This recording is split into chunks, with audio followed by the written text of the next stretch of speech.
আওয়ামী লীগ থেকে কেউ যাতে বিএনপিতে অনুপ্রবেশ করতে না পারে সেই বিষয়ে নেতাকর্মীদের সতর্ক থাকার আহ্বান জানিয়েছেন বিএনপির ভারপ্রাপ্ত চেয়ারম্যান তারেক রহমান। বিকেলে রাজধানী খিলক্ষেত থানা বিএনপির কর্মী সভা ও রাষ্ট্র মেরামত ৩১ দফা নিয়ে কর্মশালায় লন্ডন থেকে ভার্চুয়ালি যুক্ত হয়ে নেতাকর্মীদের হুঁশিয়ার করেন তিনি। দলের নেতাকর্মীদের উদ্দেশ্যে তিনি বলেন, বিএনপির লক্ষ্য উদ্দেশ্য হবে ৩১ দফা বাস্তবায়ন ও মানুষের আস্থা অর্জন করা। দলের ভাবমূর্তি নষ্ট হয় এমন কাজ করলে কঠোর ব্যবস্থা নেওয়ার হুঁশিয়ারি দেন তিনি। বলেন, মানুষের ঘরে ঘরে গিয়ে ৩১ দফা পৌঁছে দিতে হবে।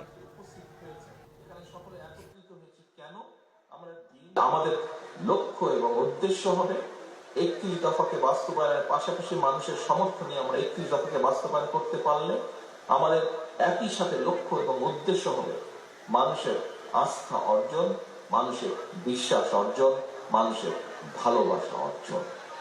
এর বাইরে যদি রাজনৈতিক কর্মী হিসাবে আমরা